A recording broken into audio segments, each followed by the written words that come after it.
हमारा टॉपिक चल रहा है शिक्षण अधिगम नवाचार। इसमें से आज हम पढ़ेंगे इस्माइल फर्स्ट भी पढ़ेंगे और इस्माइल 2 भी पढ़ेंगे, दोनों को पढ़ेंगे। हवा महल कार्यक्रम क्या था, इसको भी पढ़ेंगे।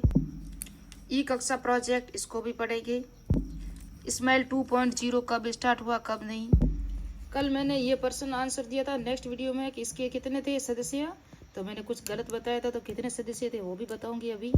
आज हम करेंगे संस्कृत विभाग में जो शिक्षण अधिगम नवाचार से प्रश्न आए थे 7-8, वो करेंगे लास्ट में। वो धाराओं वाला प्रश्न था ना, वो मैंने गलत बोल दिए थे। उसके अंदर आपको 38 धाराएं बताई थी, लेकिन वहां पूछे थे सदस्य कितने थे। तो सदस्य कितने थे पता है? यशपाल समिति के सदस्यों की समिति के जो गठन हुआ था वर्ष आधार मैंने बताया 1953 नहीं 93 में हुआ था। बिना बोझ के सीखना इसका देवाक्य था। इस समिति के 8 सदस्य थे, है ना। ये उच्च शिक्षा समिति थी ना, इससे भी 2009 की उच्च शिक्षा समिति, उसके 7 सदस्य थे और यशपाल समिति के 8 सदस्य थे। मैंने जल्दी में इनको धाराओं से देख लिया था, फिर भी ये तो प्रश्न डिलीट ही हो चुका था। तो न तो 10 थे, न ये 15 या 7 या 8 दिए होते तो असही होता। तो इसके कितने सदस्य थे? 8 सदस्य थे। और 7 सदस्य तो उच्च शिक्षा समिति के थे, जबकि यशपाल समिति के 8 सदस्य थे। ये प्रश्न याद रखना अब की बार आ जाए तो, और ऐसा आ जाए तो कोई ऑप्शन मत भरना। और धाराएं कितनी RTI, ये जो धाराएं का मैंने पूछा था ना अभी, तो पहले तो धाराएं कितनी थी? 38 धाराएं थी। समुचित सरकार के नियम बनाने की शक्ति, ये RTI सीधी भाषा में 2023 में प्रश्न आ चुका है रीट में। जबकि देखो RTI एक्ट संशोधन 2012 के द्वारा इस अधिनियम में धारा 39 को शामिल किया गया, यानी कि 2012 के बाद 39 धारा को शामिल किया गया और यही धारा पूछी गई थी एग्जाम में। इससे पहले हमने दीक्षा पोर्टल भी पढ़ा था। तो दीक्षा पोर्टल का पूरा नाम क्या था? Digital infrastructure for knowledge sharing, इसका पूरा नाम था। किसका? दीक्षा का। और ये कब स्टार्ट हुआ था? 5 सितंबर 2017 को शिक्षक दिवस के अवसर पर। उपराष्ट्रपति कौन थे? वेंकैया नायडू। शिक्षा मंत्री कौन थे उस समय के?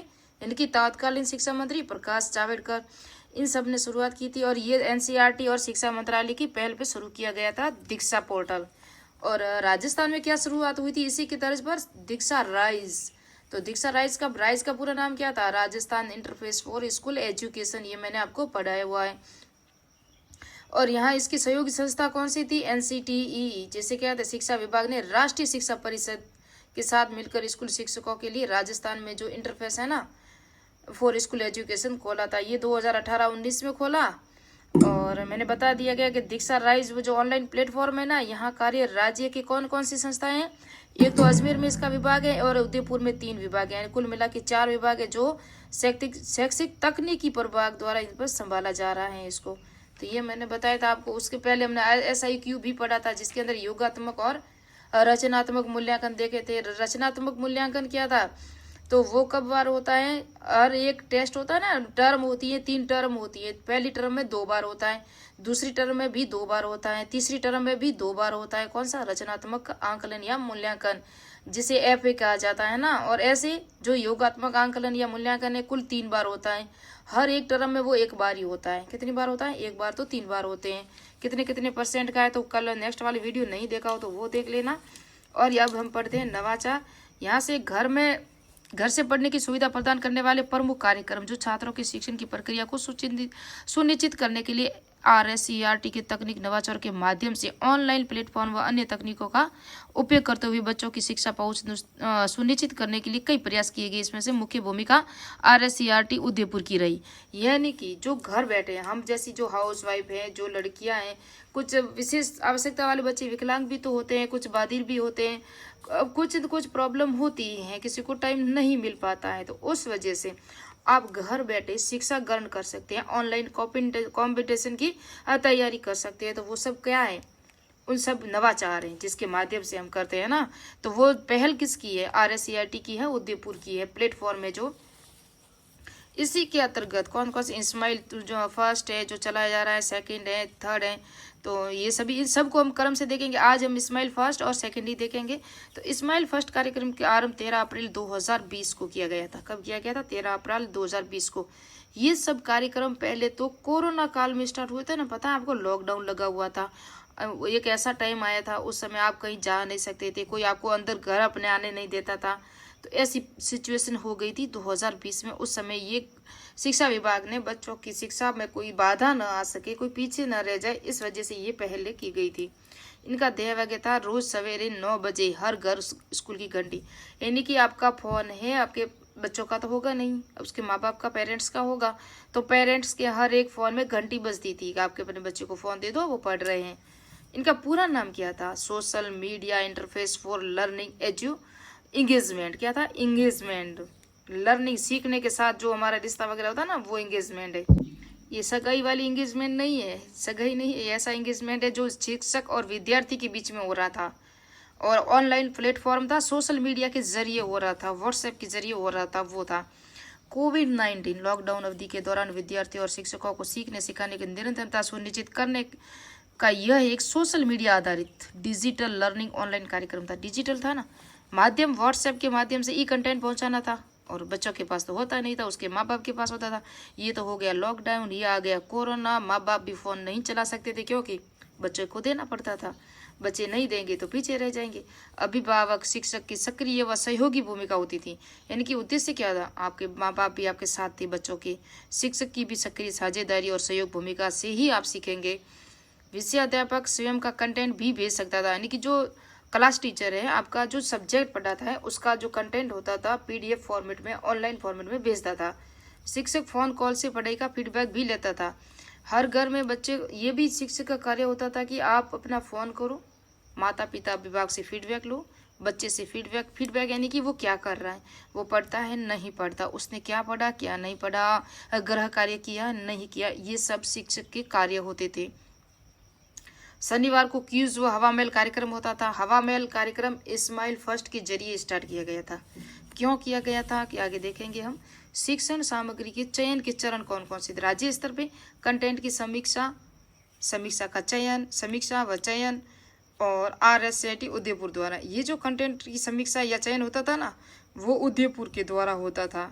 संभाग स्तर पर संयुक्त निदेशक करते थे, और जिला स्तर पर मुख्य जिला शिक्षा अधिकारी करते थे, और ब्लॉक स्तर पर मुख्य खंड अधिकारी करते थे। इन सब कंटेंट का जो चरण का जो चयन करते थे, कौन कौन सी शिक्षण सामग्री पहुंचानी है, ये इम्पोर्टेंट है। यहाँ से एग्जाम में प्रश्न आ चुका है। स्थानीय स्थान पर यानी कि पंचायत स्तर पर प्रारंभिक शिक्षा अधिकारी PEO, शहरी निकाय शहरी संकुल प्रारंभिक शिक्षा अधिकारी, UCEO पुराना नाम FTB फ्री टेक्स्ट बुक।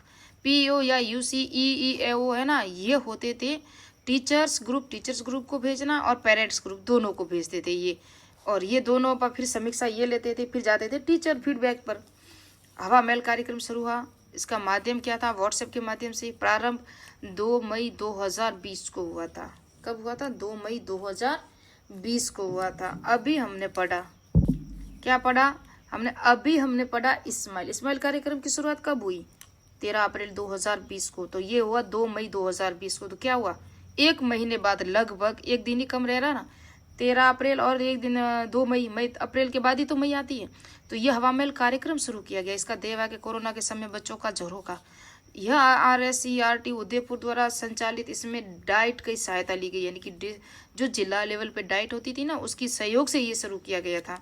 बच्चों के चिंतन कौशल, पठन कौशल को विकसित करना था। यहाँ क्या था? चिंतन कौशल को, बच्चे कैसे सोचेंगे और कैसे पढ़ेंगे। प्रत्येक शनिवार बच्चों को कहानी के माध्यम से आनंददायी शिक्षण करवाया जाता था। वर्तमान में हवा महल कार्यक्रम में 6 क्रियाकलाप है। इन क्रियाओं को याद रखना। अब यहाँ से प्रश्न आ सकता है। आज की कविता, आज की कहानी, आज की गतिविधि, आज की किताब। 5वीं क्रिया थी टीचर्स कॉर्नर, और हमारा पुस्तकालय 6ठी जो क्रिया थी। पहले 5 थी, उसके बाद 6 हो गई है। एक toll free number, miss call और कहानी सुनो, ऐसा काम इस कार्यक्रम के जरिए होता था। हवा महल कार्यक्रम की सहयोगी संस्थाएं कौन कौन सी थी? किसके सहयोग से हवा महल कार्यक्रम शुरू किया गया और किसके अंतर्गत तो अभी हमने पढ़ा कि इस्माइल फर्स्ट के जरिए इसको शुरू किया गया, लेकिन इसकी सहयोगी संस्था कौन थी जिसको इसने स्थापना करवाई? तो यूनिसेफ, पिरामिडल फाउंडेशन, अजीज प्रेमजी फाउंडेशन, टाटा ट्रस्ट, प्रथम एजुकेशन फाउंडेशन। तो याद रखना, यूनिसेफ भी था, पिरामिडल फाउंडेशन, अजीज जी प्रेमजी ये भी थे, तो इन सबको याद रखना, और टाटा ट्रस्ट भी था। उसके बाद ई कक्षा प्रोजेक्ट, ये भी यूट्यूब चैनल शुरू किया गया 15 अक्टूबर 2020 को। देखो, अगर मैं ई कक्षा वगैरह इस्माइल 2 भी पढ़ा दूंगी ना, तो MCQ नहीं होंगे। मैं चाहती हूँ कि मैं MCQ कराऊँ, उसके बाद इसको ई कक्षा नेक्स्ट में पढ़ेंगे। क्या पढ़ेंगे? नेक्स्ट में पढ़ेंगे। शिक्षण अधिगम नवाचार के प्रश्न आए ना वही करवा रही हूँ, इससे कंटेंट थोड़ा छूटता है, लेकिन एमसीक्यू बहुत जरूरी है। जब तक आप एमसीक्यू नहीं करोगे ना आपको पता नहीं चलेगा कि प्रश्न कहाँ से आते हैं। विद्यालय प्रबंध समिति रट लेना, आरटी अधिनियम नियम 2011 रट लेना। विद्यालय प्रबंध समिति में कम से कम सभा पर हर महीने कितनी बार होनी चाहिए, यानी कि कम से कम प्रबंध समिति में सभा हर महीने में कितनी होनी चाहिए सभाएं, तो कितनी होनी चाहिए, हर महीने में 1 या 3 होनी चाहिए। कितनी होनी चाहिए, 1 तो होनी चाहिए और 3 अधिकतम होनी चाहिए। राजस्थान आरटी अधिनियम 2011 में कितने भाग हैं, तो ये आ गया 3, 10 भाग है आरटी अधिनियम 2011। इसको मैं पूरा रटाऊंगी, आरटी नियम 2011, आरटीई 2009 पूरी धाराएं रटाऊंगी जो जो एग्जाम से प्रश्न आते हैं। और पंचायत समिति जो है ना, विद्यालय प्रबंध समिति, ये तीनों तो रटना ही है आपको। राजस्थान सरकार द्वारा RKSM वी जो है ना MBK राजस्थान में शिक्षा के बढ़ते कदम एक ऐप कब लॉन्च किया गया, तो ये किया गया था 5 सितंबर 2022 को। ये परीक्षा में प्रश्न आया है ना, 2023 में आया है। भारत में दूसरी राष्ट्रीय शिक्षा नीति की घोषणा किस वर्ष की गई थी, 1986 में। तो प्रथम कब थी, 1968 में, याद रखना। राजस्थान आरटी नियम किस वर्ष में अधिसूचित किया गया था, तो किस वर्ष किया गया था, 2011 में किया गया था ना। एक माह में कितनी बाल सभाएं होती हैं, एक माह में एक बारी होती है। अमावस्या को दिन होती है, कब होती है, वो होती है बाल सभाएं शनिवार को होती है, और एक माह में एक बारी होती है। चलो जल्दी जल्दी ई कक्षा भी प्रोजेक्ट पूरा करते हैं। 15 अक्टूबर 2020 को यूट्यूब चैनल था BSER और CBSE के नामांकन वाले छात्रों से मुक्त और गुणवत्तापूर्ण शिक्षा उपलब्ध करवाना था इन सबको, इसका उद्देश्य था।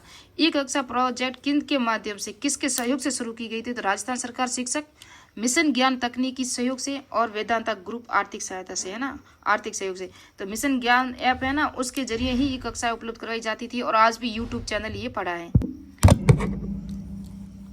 कक्षा 1 से 12 तक कक्षाओं में ई कंटेंट तैयार कर मिशन ज्ञान ऐप पर उपलब्ध करवाना। इसी के तहत हिंदी माध्यम से 1 से 12 तक की अध्ययन सामग्री बधिर, बहरी, विशेष आवश्यकता वाले बच्चों के लिए भी वीडियो सामग्री उपलब्ध करवाना। किसके जरिए, ये जो मैंने अभी बताया आपको, ई कक्षा और मिशन ज्ञान ऐप के जरिए। कक्षा 3 से 12 तक विद्यार्थियों के लिए अंग्रेजी माध्यम से सामग्री भी उपलब्ध कराना। इन्हीं कार्यक्रम के अंतर्गत स्माइल 2.0 का स्माइल 3.0 शुरू हुए थे इन्हीं कार्यक्रम के अंतर्गत। तो आओ घर से सीखे ना, इसी के अंतर्गत 2.0 स्टार्ट हुआ 26 अक्टूबर 2020 को। इसी को ध्यान में रखकर स्माइल 2.0 शुरू की गई, तो 2.0 को पढ़ेंगे नेक्स्ट में। आओ घर से सीखे, इसी के तहत स्माइल 2.0 का शुरुआत हुई थी।